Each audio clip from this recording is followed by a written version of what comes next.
என்ன விளையாடுற? அப்பே, ஆண்டவனுக்கு நன்றி. என்ன?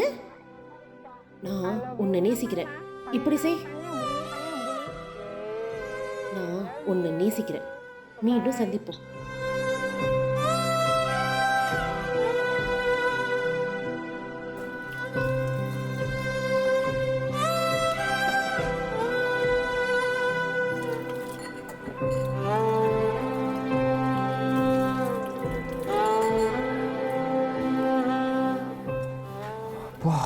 ஒரு வேலையாக முடிச்சிட்டேன்டா. ஒரு நாள் வேலை பார்த்ததுக்கு இப்படி புலம்புறியா? வீட்டு வேலை செய்கிறது எவ்வளோ கஷ்டம்னு தெரியுமா இல்லையா? காலாங்கத்தில் ஏந்திரிக்கணும், வீடை சுத்தம் பண்ணணும், மாப் பண்ணணும், கூட்டணும், சமைக்கணும், இது எல்லாத்தையும் முடிச்சுட்டு ரெஸ்ட் பண்ணணும்னு நினைப்பீங்க. ஆனால் முடியாது, மற்ற வேலை இருக்குது. இதெல்லாம் ஒரு ஃபுல் டே செஞ்சதுக்கப்புறம் போய் தூங்குறதுக்குள்ள எவ்வளோ கஷ்டம்னு தெரியுமா? கஷ்டமாக இருக்குல்ல? சில பேர் அவங்க ஊரை விட்டுட்டு, வீடை விட்டுட்டு, சொந்த பந்தம் எல்லாத்தையும் விட்டுட்டு நமக்காக வந்து வேலை செய்கிறாங்களா? அவங்கள பற்றி யோசிச்சு பார்த்துருக்கியா? ஹலோ, என்ன பேச்சே காணோம்? இல்லை, யோசிச்சு பார்த்தேன். அவங்களாம் பாவம்ல. பாவம் தான். சரி, இந்த மாதிரி வேலை செய்கிறவங்களை பற்றி எதுக்கு பேசுகிறோம்? அவங்களுக்கும் நம்ம வாலண்டியர்ஸ்க்கும் என்ன சம்மந்தம்னு தெரிஞ்சுக்கலாமா? தெரிஞ்சுக்கலாமா? இவன் இப்படி தான் யோசிச்சுக்கிட்டே இருப்பான். நாம் தெரிஞ்சுக்கலாம்.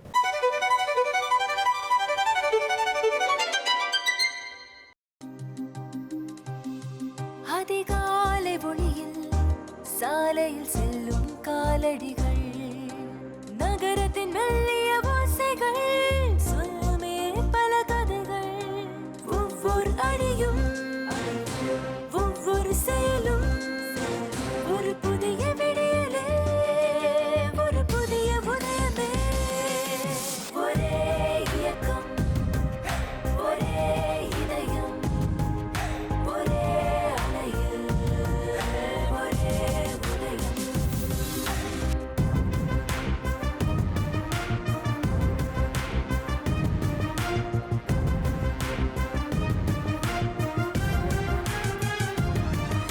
ஒரே இயக்கம், ஒரே இதயம், ஒரே அலையில் ஒரே உதயம். இனி என்றும் உதயமே.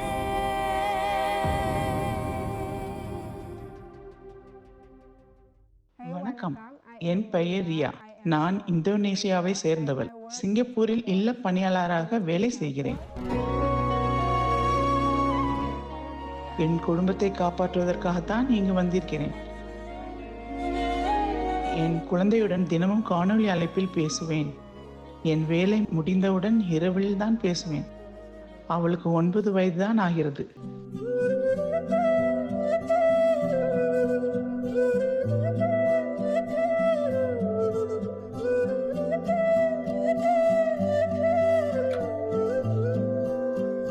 திரு பிரகாஷ் அவர் மிகுந்த முன்மாதிரியான வழிகாட்டி. அவரிடமிருந்து நான் கற்றுக்கொண்டது ஒழுக்கம். முதல் தொகுதி வெறும் அடிப்படை பயிற்சி மட்டுமே. தற்போது நான் 2வது தொகுதி பயிற்சி பெறுகிறேன். 2வது தொகுதியில்தான் நிதி நிலையில் முன்னேற்றம் காணலாம்.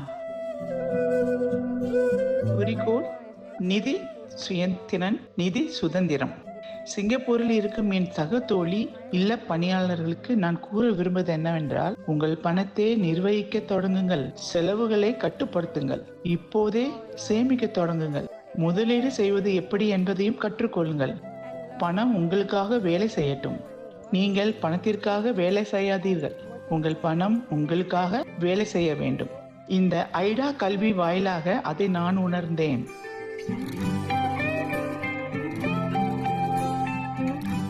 வணக்கம், என் பெயர் யானி. நான் இந்தோனேசியாவை சேர்ந்தவள். நான் சிங்கப்பூருக்கு வந்ததற்கான காரணம் சம்பளமே. என் சகோதரன் படிக்கிறான், என் பெற்றோர்களும் இருக்கிறார்கள். நான் ஒரு பராமரிப்பு பணியாளராக வேலை செய்கிறேன்.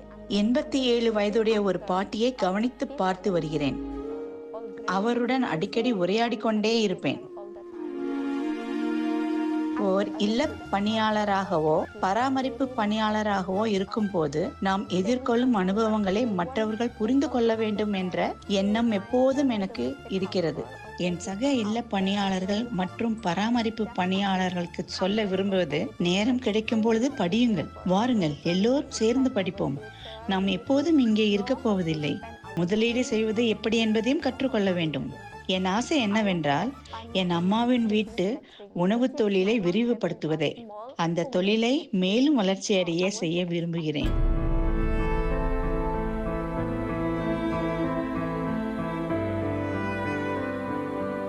என் பேர் பிரகாஷ் கோபாலகிருஷ்ணன். நான் தனியார் துறையில் ஃபைனான்ஸ் செக்டரில் வேலை பண்ணுறேன். இதால் வந்து நான் ஒரு மென்டராக வேலை பண்ணேன். அதாவது வாத்தியார். வார கடைசியில் வந்து கிளாஸ் நடக்கும். அதில் ஒரு சப்ஜெக்ட் நான் நடத்துகிறேன். எங்களோட ஆஃபீஸில் வந்து இந்த மாதிரி ஒரு வாய்ப்பு இருக்குது அப்படின்னு சொன்னாங்க. செஞ்சு பார்க்கலாம் அப்படின்னு அங்கே போய் பார்த்தேன்.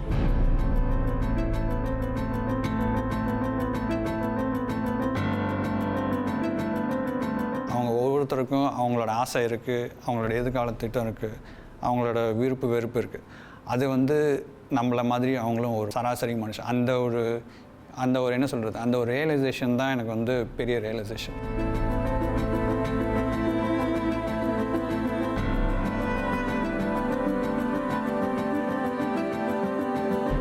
இங்கே வந்து வேலை செஞ்சுட்டு பணத்தை மிச்சப்படுத்திட்டு திரும்ப வீட்டுக்கு போகலாம் அப்படிங்கிற வந்து பொதுவான யோசனையாக இருக்கே தவிர, அந்த அவள் சேமிக்கக்கூடிய பணம் போதுமாக இருக்குமா, என்ன விதமான கஷ்டம்லாம் வரலாம், என்ன விதமான சிச்சுவேஷன் வரலாம், அதுக்கெல்லாம் எப்படி யோசிக்கிறது, என்ன செய்கிறது, அந்த மாதிரி ஒரு டீட்டெயில்ஸ் வந்து அவங்களுக்கு கிடையாது. அந்த ஒரு பொதுப்படையாக ஒன்று சொல்லலாம். அவங்க வரதால் அவங்களுக்கு வந்து நாங்கள் சில நேரம் வந்து இங்கே போய் நீங்கள் ஹெல்ப் கேட்கலாம்.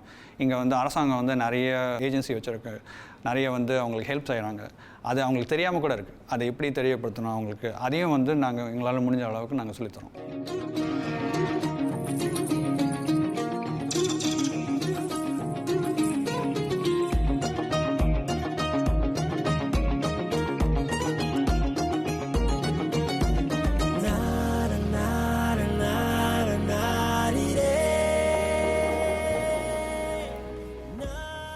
என்னாச்சு பாஹா?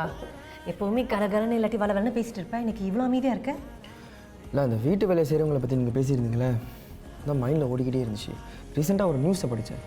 வெளிநாட்டிலேருந்து 2 பேர் வேலை செய்ய வந்திருந்தாங்க. அது நம்ம ஊரில் ஒரு இடத்துல பற்றிக்கிட்டே எரிஞ்சிக்கிட்டு இருந்துச்சு. அதை அவங்க செல்ஃபை ஒன்றுமே கவலைப்படாமல் அங்கே இருக்கிறவங்களை காப்பாற்றிருக்காங்க. அதை நினச்சி பார்க்கும்போது அந்த நியூஸ் நானும் படித்தேன். அதில் வந்து உனக்கு என்ன தெரியுது? என்ன தெரியுது? வெளியூர்லேருந்து வந்திருந்தாலும் அவங்க வேலையை மட்டும் பார்த்தா போதும்னு இல்லாமல் அதையும் தாண்டி அவங்களுக்கு ஒரு கடமை வந்துடுச்சு. It's sign of humanity. சொல்கிறதெல்லாம் சரிதான், ஒத்துக்கிறேன். ஆனால் நாமளும் அவங்கள ஒரே மாதிரி பார்க்குறோமா? நல்ல கேள்வி.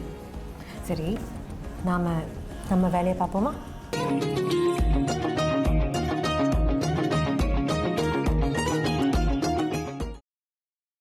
என்றும் உதயமே.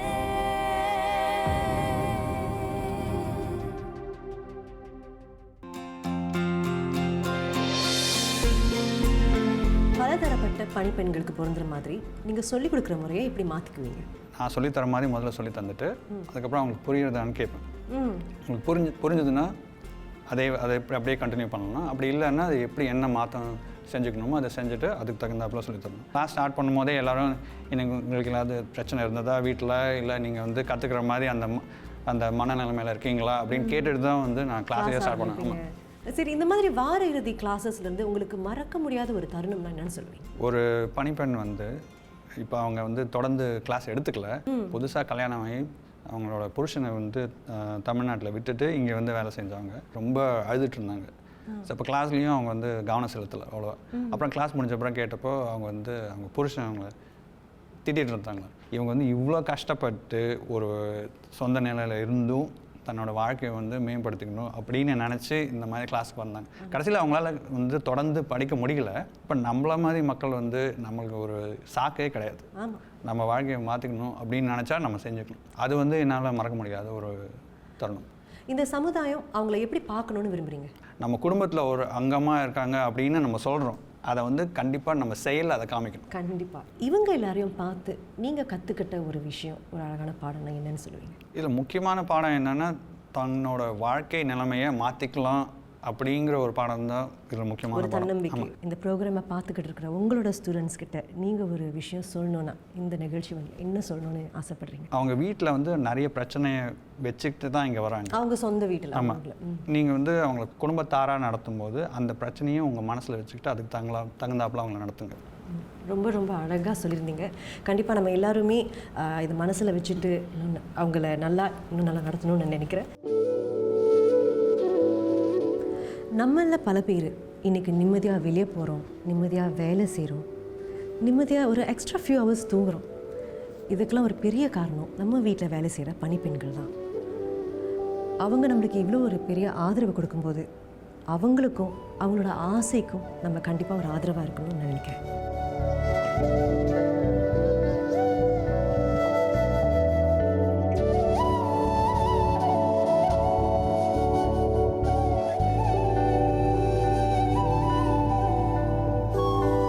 வணக்கம். வணக்கம். அவர் முத உங்ககிட்ட வந்து இந்த மாதிரி வார இறுதி நாட்களில் பணிப்பெண்களுக்கு ஒரு கிளாஸ் சொல்லிக் கொடுக்க போகிறான்னு சொன்னப்போ உங்களோட ரியாக்ஷன் எப்படி இருந்துச்சு? ஆக்சுவலி சந்தோஷமாக இருந்தது. ஏன்னா எங்கள் கூட இதுக்கு முன்னாடி வேலை பண்ணவங்க வந்து ஐடால படித்தாங்க. உங்கள் வீட்டில் இருந்த ஒரு பணிப்பெண் வந்து ஐடால படிச்சாங்க. நர்சிங் கோர்ஸோ என்னமோ பண்ணாங்க. அவங்க இப்போ ரொம்ப நல்ல நிலைமையிலையும் இருக்காங்க. ஸோ இந்த மாதிரி எல்லாம் விஷயத்தினால தான் எங்களுக்கு ஐதாவை பற்றி தெரிய வந்தது. ஸ்பான்சர் பண்ணீங்க அவங்க படிக்கிறதுக்கு?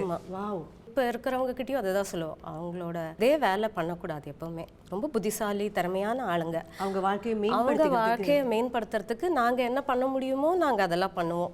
இப்போ அவர் வந்து கண்டிப்பாக ஒரு டீச்சராக ஒரு ஸ்ட்ரிக்டான நேச்சர் இருக்கலாம். அப்போ ஆனால் வீட்டில் அவர் எப்படி இருப்பார்? மொக்க ஜோக்கு, எப்போ பார்த்தாலும் மொக்க ஜோக்கு. குழந்தைங்களோட ரொம்ப அட்டாச்சாக இருப்பாங்க.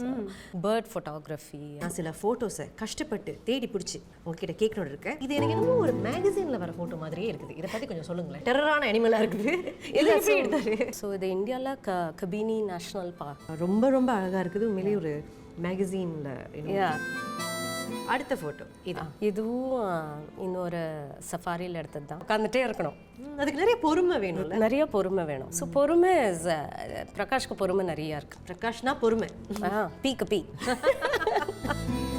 இந்த ஃபோட்டோ தான் பெஸ்ட். நீங்கள் சொல்லுங்க இந்த ஃபோட்டோ பற்றி என்னன்னு சொல்லுங்க. இந்த ஃபோட்டோ பார்த்தா எனக்கு வந்து ஒரு பாட்டு ஞாபகம், அழகி இழையில் அந்த மாதிரி. இந்த ஃபோட்டோ பற்றி சொல்லுங்க. இது நாங்கள் துபாய் ஹாலிடே போயிருந்த போது அங்கே எடுத்த ஃபோட்டோ. ஸோ அங்கே நான் புர்கா போட்டுட்டேன், இவன் இதை போட்டுட்டான். பியூட்டிஃபுல். ரொம்ப நல்லா இருந்தது உங்கள் கூட பேசி. அவரோட மறுபக்கத்தை தெரிஞ்சுக்கிறது ரொம்ப நல்லா இருந்தது. தேங்க்யூ. தம்பி தான் பிளான் நம்ம கரெக்டாக பண்ணால் எல்லாமே பக்காவாக இருக்கும். 2 பேர் என்ன மாதம் நின்றுட்டு இருக்கீங்க? பிளான்லாம் பண்ணிட்டீங்களா? என்ன மாதம் பேசிகிட்டு இருக்கோம்? இன்டர்வல் இருக்குது, வாங்க சொல்கிறேன். நான் ஒன்றா சீக்கிரம் பேச ஆரம்பிச்சிருவாங்க. அடுத்து என்ன பண்ண போகிறோம்னு தெரியும்ல, வாங்க.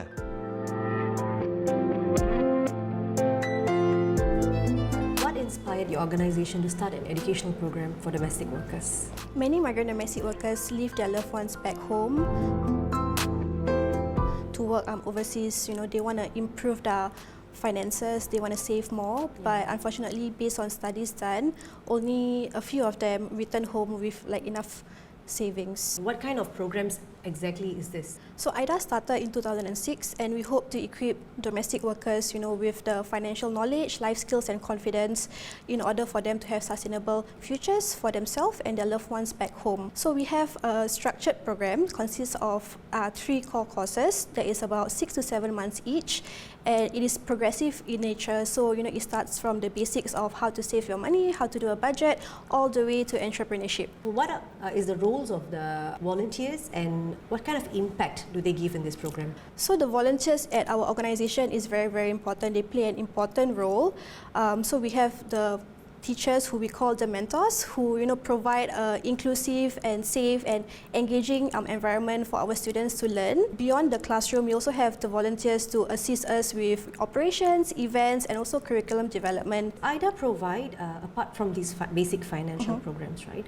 Do they also have skills-based programs for these domestic workers? So our courses are not only focusing on financial education, we also have a holistic approach. So we want to empower them to be more confident, you know, we want to empower them to say no to negotiate with their loved ones back home. We also want to empower them with like other important life skills.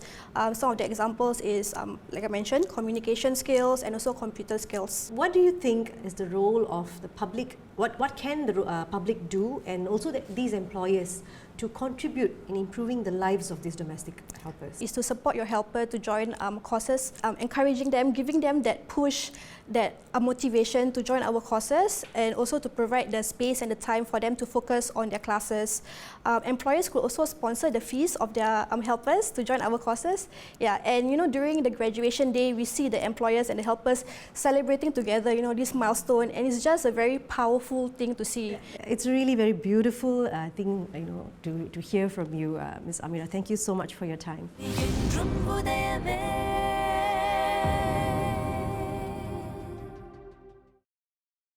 என்றும் உதயமே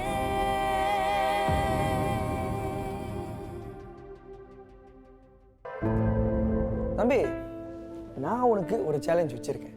என்னதுண்ணே? அதாவது உன் குடும்பத்தை விட்டு ஒரு 3 வருஷம் வெளிநாட்டில் போய் வேலை செய்ய சொன்னா செய்வியா? காசு நல்லா வந்தா கண்டிப்பாக. ஓகே, அதே காசுக்காக அதை கொஞ்சம் எக்ஸ்டெண்ட் பண்ணி ஒரு 5 வருஷம் போக சொன்னா? என் குடும்பத்தை என்னோட வச்சுக்க முடிஞ்சா செய்வேன், ஆனால் முடியாதுன்னா வேலையை விட்டுரு. இப்போ ஒன்று சொன்ன பார்த்தியா, உன் குடும்பத்தை வச்சுக்கிட்டு அவங்க வேலை செஞ்சால் நீ முடியும்னு சொன்ன பார்த்தியா, அதுக்காக தான் நம்ம இங்கே வந்திருக்கோம். அதாவது சிங்கப்பூரில் நம்ம டொமஸ்டிக் ஹெல்ப்பர்ஸ், அதாவது பணிப்பெண்கள், அவங்க குடும்பத்தை விட்டு இங்கே வந்து நம்ம குடும்பத்தை பார்த்துக்கிட்டு இருக்காங்க.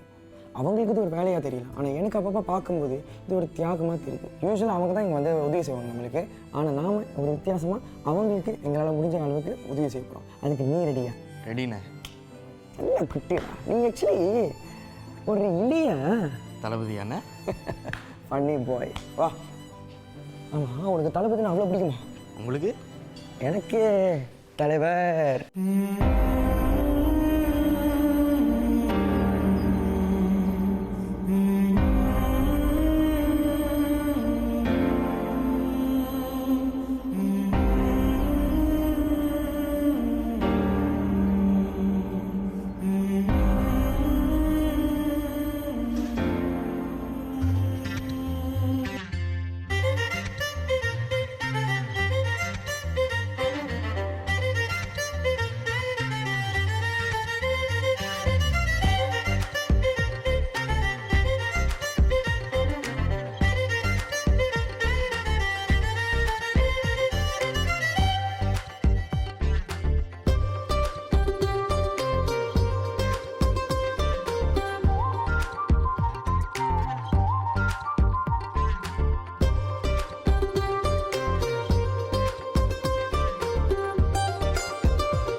சரி மிஸ்டர் பிரகாஷ், சாப்பிட்டு நல்லா தெம்பாக இருக்குங்க பார்க்குறதுக்கு. கரெக்டாக? கரெக்ட். சாப்பாடு நல்லா இருந்துச்சா? ரொம்ப நல்லா இருந்தது. சரி, இப்போ அடுத்ததான் நம்ம என்ன சொல்ல போகிறோம்னா, அதாவது மக்களுக்கு போய் சேர வேண்டிய சில மெசேஜஸ் இருக்கும். ஆமாம், அதான் நம்ம கோல்ஸ். அதே நேரத்தில் உங்களுக்கு ஏதாவது சொல்கிறதுக்கு இருக்கா? கண்டிப்பாக 2 விஷயம் சொல்லிக்க ஆசைப்பட்றேன். ஒன்று வந்து வீட்டில் வேலை செய்கிறவங்களும் மனுஷங்க தான், அவங்கள நல்ல விதமாக நடத்துங்க. 2வது ஐதா இந்த மாதிரி ஆர்கனைசேஷனில் வாலண்டியர் பண்ணுறது ரொம்ப சுலபம்.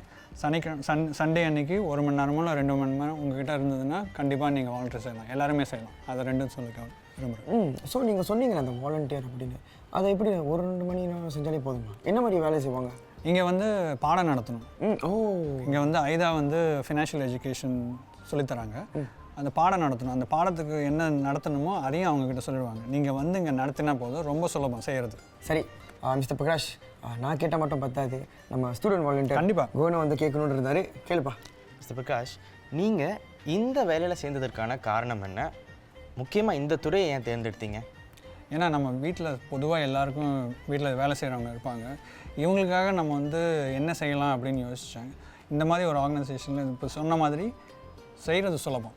அதனால் ஞாயிற்றுக்கிழமையில் 1 மணி நேரமோ 2 மணி நேரம் என்கிட்ட கண்டிப்பாக இருந்தது. அதுக்கு வந்து செய்கிறதுக்கு இங்கே வந்து ஈஸியாக இருந்தது. அதனால் இங்கே வந்து செய்கிறேன். அதாவது மிஸ்டர் பிரகாஷ் அவர் ஏன் கேட்குறாருன்னா, அவருக்கு ஒரு இன்ட்ரெஸ்ட் வந்திருக்கு வாலண்டியர் பண்ணுறதுக்கு. கண்டிப்பாக அடுத்த தலைமுறையாக அவர் தானே வரணும். கண்டிப்பாக இளைஞர் வந்து இதை இன்னும் நிறைய செய்யணும்னு நான் சொல்லுவேன். நான் ஒன்று சொல்ல விரும்புகிறேன். அதாவது நம்ம பணிப்பெண்கள், அதாவது டொமஸ்டிக் ஹெல்ப்பர்ஸ்னு இருக்காங்களே, அவங்க நமக்கு வேலை செய்கிறாங்கன்னு நீங்கள் சொல்கிறீங்க. ஆனால் ஒன்று மட்டும் மறந்துடாதீங்க, நீங்களும் ஒரு பாஸ்க்கு வேலை செய்கிறீங்க. ஸோ அவங்களும் நீங்களும் வேறு இல்லை, எல்லாம் ஒன்று தான்.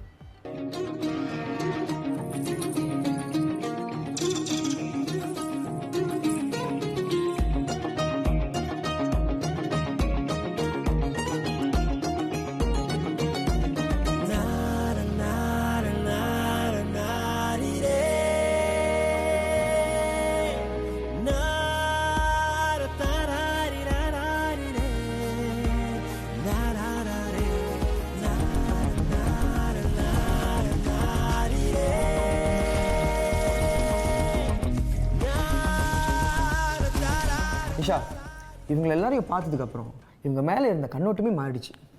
அவங்கள பார்க்குற விதம், அவங்க கூட பழகுற விதம் எல்லாமே நம்ம எல்லாருமே யாரோ ஒருத்தர்கிட்ட வேலை செய்கிறவங்க தான். ஒரு விதத்தில் நம்ம எல்லாருமே ஒன்று தான். இதை புரிஞ்சு வாழ்ந்தா எல்லாமே நல்லா இருக்கும். புரிஞ்சிருச்சா?